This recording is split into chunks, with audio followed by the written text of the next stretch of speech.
pembelajaran 3 dan 4 masih di subtema 1 dengan tema 5B. Disiapkan bukunya ya. Oke, sudah siap? Kita mulai saja ya pembelajaran hari ini. Jangan lupa saya basmalah. Bismillahirrahmanirrahim. Oke, hari ini di pembelajaran 3 dan 4 anak-anak akan mempelajari yang pertama, yaitu mengelompokkan informasi penting dalam teks. Yang kedua, menjelaskan makna tanggung jawab. Yang ketiga, mengidentifikasi jenis-jenis usaha dan kegiatan ekonomi. Oke, di pembelajaran 1 dan 2, anak-anak sudah mempelajari tentang kalimat tanya. Oke, sekarang anak-anak dilihat di halaman 14. Di halaman 14 terdapat teks dengan judul Tanam Pohon pada Hari Proklamasi Indonesia. Sudah dilihat ya teksnya. Nah, dalam teks tersebut kita dapat menyampaikan informasi-informasi penting dalam teks tersebut. Nah, apa saja sih informasi-informasi penting tersebut? Nah, ketika kita ingin menyampaikan informasi penting tersebut, ada beberapa hal kata tanya yang harus anak-anak pelajari. Di sini Mem Suci sudah memberikan kata tanya yang mungkin anak-anak bisa mengingatnya lebih lama ya, atau lebih mudah. Yaitu kita singkat dengan sebutan adik Simba. Gampang kan? Nah, apa sih adik Simba? Adik Simba adalah penyingkatan kata dari apa, di mana, kapan, siapa, mengapa, dan bagaimana. Di pembelajaran 1 dan 2, Mem Mita sudah menjelaskan apa, dijelaskan untuk apa sih, atau memberikan pertanyaan mengenai apa. Begitupun di mana sampai dengan bagaimana. Pasti anak-anak masih ingat ya. Oke, kita lanjut ya. Nah, dari teks bacaan yang ada di halaman 14, anak-anak bisa mendapatkan informasi dari judul Tanam Pohon pada Hari Proklamasi Indonesia. Itu adalah mengenai pengelompokan informasi penting. Yang harus anak-anak pahami adalah tentang kata tanya tersebut. Paham ya? Oke. Kita lanjut berikutnya tentang tanggung jawab. Apa sih tanggung jawab atau makna tanggung jawab? Kita lihat di sini. Tanggung jawab adalah sesuatu yang harus kita kerjakan. Ingat ya, sesuatu yang harus atau wajib kita kerjakan. Setiap manusia mempunyai tanggung jawabnya berbeda-beda. Tidak sama dengan manusia yang satu atau yang lainnya. Begitupun tanggung jawab anak-anak. Pasti dengan temannya berbeda.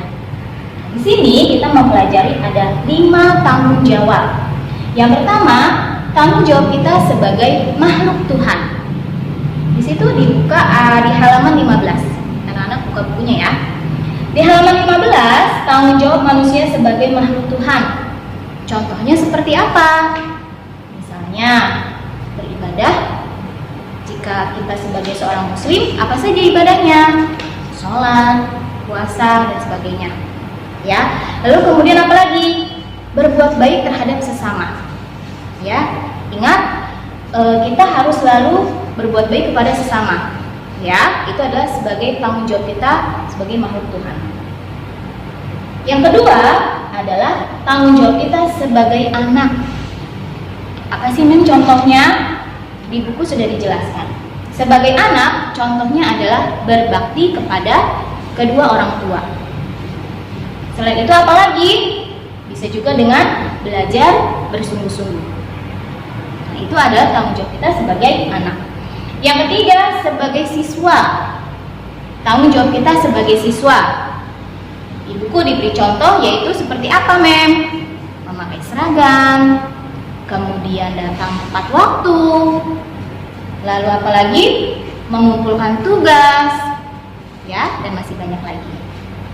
Nah, lalu tanggung jawab yang berikutnya yaitu sebagai anggota masyarakat. Ini juga salah satu tanggung jawab yang penting dan tidak boleh kita abaikan. Apa sih contohnya tanggung jawab kita sebagai anggota masyarakat? Misalnya gotong royong, bekerja bakti. Nah, itu adalah tanggung jawab kita di masyarakat. Dan yang terakhir adalah tanggung jawab kita sebagai warga negara. Warga negara apa? Yang jelas, Indonesia. Tanggung jawabnya contohnya misalnya mematuhi peraturan, taat lalu lintas, membayar pajak. Itu adalah beberapa contoh dari tanggung jawab kita sebagai warga negara. Ini adalah pembahasan kita mengenai tanggung jawab. Ingat tadi tanggung jawab apa? Sesuatu yang harus atau wajib kita lakukan. Paham ya sampai sini ya?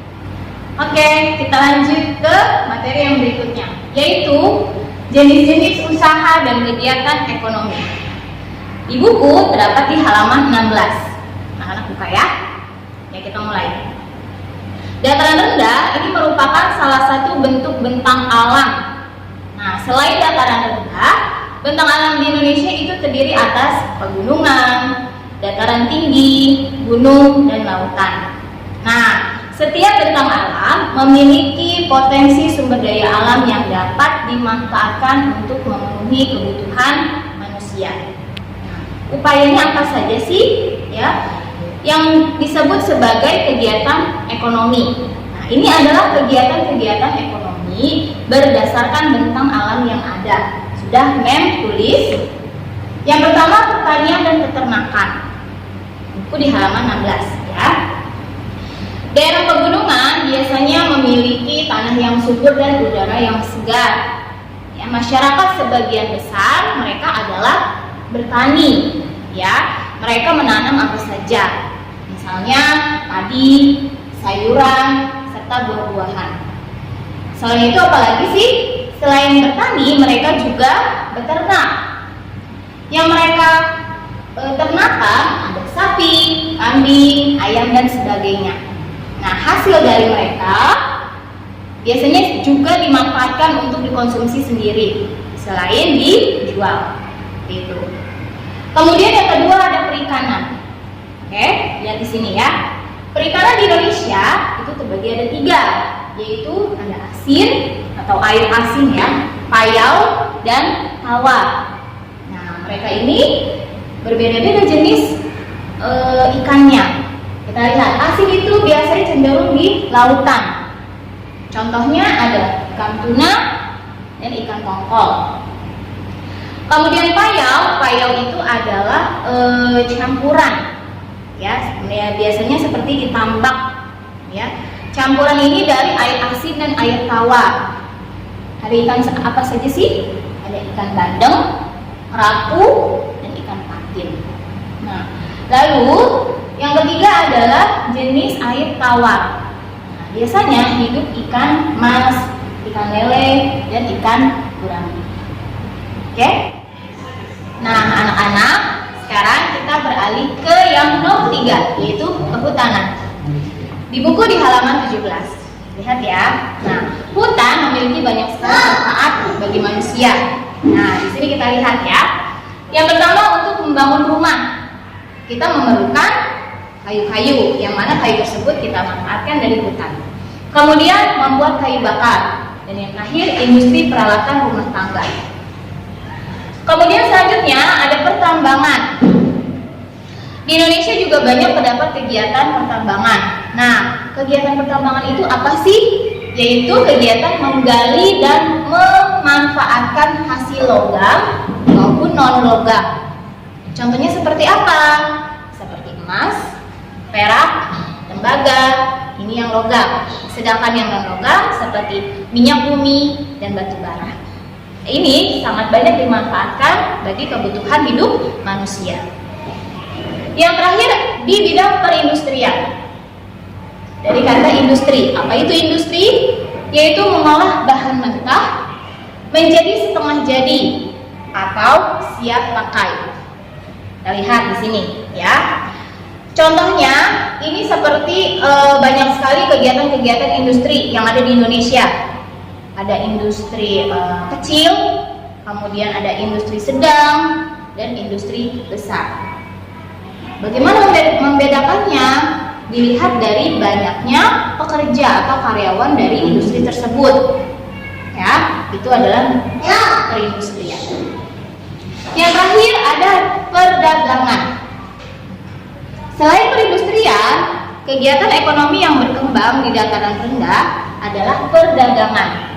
Ya, jadi kegiatan perdagangan antar negara bisa kita sebut sebagai ekspor dan impor. Ekspor adalah menjual barang ke luar negeri. Jadi barangnya dari Indonesia kita kirim ke luar negeri. Sedangkan impor adalah membeli barang dari luar ke dalam negeri kita tersebut. Nah, itu adalah tentang jenis-jenis usaha dan kegiatan ekonomi yang ada di Indonesia. Baik anak-anak, kali ini kita masuk ke pembelajaran 4. Nah, di pembelajaran 4, anak-anak akan mempelajari menyajikan informasi penting dalam bentuk peta konsep. Kemudian, mengidentifikasi jenis-jenis usaha yang ada di lingkungan sekitar.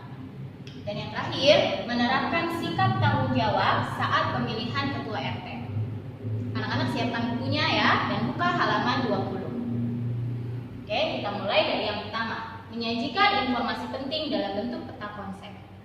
Di pembelajaran 3, anak-anak sudah mempelajari tentang